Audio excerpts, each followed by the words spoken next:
What does a curse mean to you in your life? Is it something that you believe was passed down from generation to generation? Do you see a curse as a matter of luck and or the result of systems outside of your control?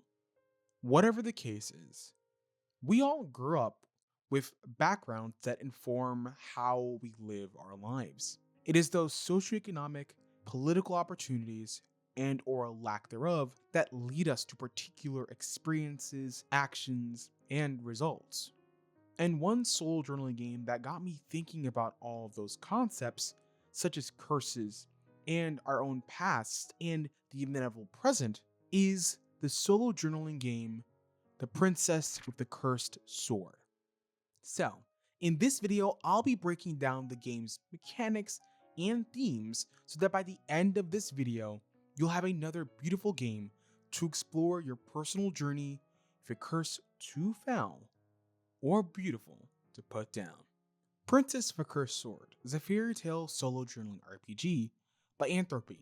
The game uses a tarot deck as its resolution mechanic and is playable for a minimum of a half hour or more. The playtime largely depends on how much journaling you, as the player, want to do. The best part of it all is this game fits onto one printed page. In this RPG, you take on the princess with a cursed sword. They are to explore these strange ruins as they face challenges, big and small, emotional, and most certainly dangerous at times. The game is largely about the journey your princess takes, what they learn about themselves, and what will happen to the cursed sword throughout your time journaling. This isn't a game about fighting big monsters or taking down big, infamous threats. It's largely a game about your character going through experiences about self-discovery, learning about themselves, and exploring fantastical worlds built from these tarot decks. The best part of this is the game requires few materials to run. You'll need a tarot deck, and I recommend choosing one that might fit well with the theme of the game, or with the kind of vibes you want. The art on it will influence what your princess encounters in the ruin. If you say don't have a tarot deck, or you don't feel like getting the one you have out, you can just easily Google an online tarot deck of your choosing. That's what I did for my game. 2. Choose 2 coins from anywhere. Of course, if you don't want to use a real life coin or have any, you can easily substitute for a D6, which Anthropy suggests. You also need somewhere to journal this story. I personally recommend a physical book or somewhere important to you so that you can really emotionally attach yourself to your princess. And these aren't materials you need, but my personal recommendations is have multiple colored pens, in case there's something you want to add while journaling.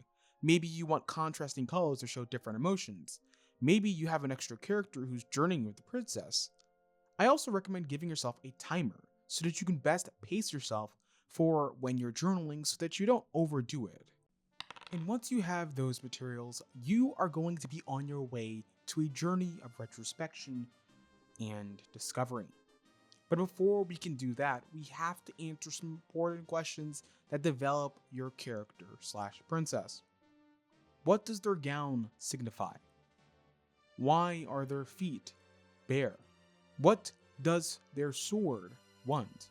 And finally, what are their pronouns? These questions are simple but effective, and your answers should be brief, but make some clear statements about who the princess is, what do they want, and what is their personality.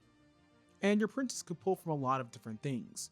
Maybe it's their personal struggles, maybe it's family issues, maybe it's body insecurities, maybe it might be related to their family's past or family's legacy. Whatever the case is, give 3 to 4 sentences and a brief statement, but also make this game your own. There were some times where I wrote longer than brief sentences. For example, my princess's backstory was actually written from the perspective of someone that took care of them. So, go off the rails if need be when developing the princess's backstory as you see fit. Another thing, I personally recommend using a word generator to help you inspire some ideas for the princess. Maybe for what does her gown signify, use a word generator for nouns. This might help you generate some cool ideas on character backstory. So the point is to inform the princess's issues, insecurities, and backstory so that the future journals have something to reflect on and something to call out to. Once you've created your princess, you begin by turning over the next card in a tarot deck. Depending on the draw, it will generate different locations as shown here on the game. Anthropy presents these questions for each place you visit. First, what does the princess notice? What do they feel? And what do they remember? It asks some pretty intense, vulnerable questions. And I personally say when you're journaling these experiences, keep it to a page. Make them punchy, raw, and like they are a character navigating these complicated feelings of a strange and cursed sword. What does the cursed sword make them do? And what do they do of their own accord? This exploration can open up the conversation, developing a really fleshed out character, maybe for your next game with friends or some feelings you haven't dealt with. And as I said before, there's also the coin toss mechanic that happens when you face a challenge. This is simple yet very effective. A coin toss is 50-50. Sometimes things head in the right direction for you or for us in our lives, and other times they do not even make any sense. This complexity can bring up some important conflicts for the princess and really get some writing going. And that's all there is. There's no really complicated dice rolls unless you want them to be. There's no overly complicated lore. And for such a simple game, it does so much to really unpack feelings that I didn't really think about. One of those being personal growth.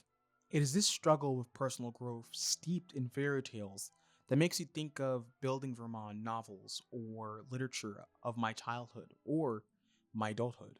And the Bildungsroman, as stated by Anna Rugemeyer, is characteristically the plot unfolds through the narrative of a young person's development and formation that ideally results in maturity. In this game, you play a princess, an assumedly young character, but of course, you as the player can make this character whatever age, identities, and self-expressions you want. Nevertheless, you play a princess who is chronicling their journey. It is a back and forth of dealing with eternal dramas, dangerous situations, and this mysterious sword that came from nowhere. The questions we ask to develop the princess are about the princess's past. The journaling is about the princess's journey and the struggles in the present. And what happens when the sword is returned is what will inform the future and their maturity or lack thereof. This journey the princess takes can go down a number of paths, and similar to our own experiences and lives, that journey I think is about the development into becoming mature, or maybe it's about how they resist change entirely. That's why I loved this game so much. The mechanics and execution are clear and easy to understand. The beautiful one page with the lovely art make for amazing stories that can be told from so many ranges, using really just 3 materials that are all easily accessible. This game gave me flashbacks to my childhood and some of my favorite books that I read or skimmed. Adventures of Huckleberry Finn, the Hunger Games series, Go Tell It on a Mountain by James Baldwin, The Sorrows of Young Werther by Johann van Gogh, and I could go on. Princess with a Cursed Sword, for me, captures that fairy tale magic that I understood and loved as a kid, but also conveys stories about characters becoming better or different over time. Its brief but effective descriptions, clear layout, and simple mechanics absolutely deserves your attention. In fact, the game is free on itch.io, so if you're looking to maybe develop a character concept for a princess, or are looking to star in your own Bildungsroman, then I highly recommend you go check out Princess with a Cursed Sword. In fact, the best way you can support indie RPGs like this is to go to itch.io, play Anthropy's game, and rate it in itch.io and comment.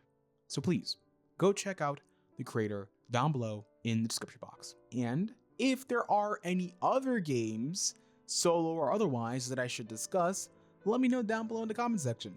Are there any?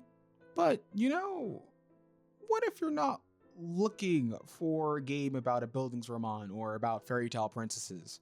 What if you're looking for something a little bit more dark, dreary, and focusing on, say, internalized anxieties and our possible struggles with our minds? Well, The Dark Room by Sweet N is another RPG that I've covered on this channel, and I highly recommend you go check it out over here. And special shout out to my Patreon supporters, Harrison Parker, Jakibi, and Paul Volpe, for your continued contributions. You too can join my Patreon over here in the description box. And if you want to support me on Ko-fi, check that out down below as well. As always, I'm your average everyday queer host, Blurry Disposition. Hope you all have an awesome day. Ciao.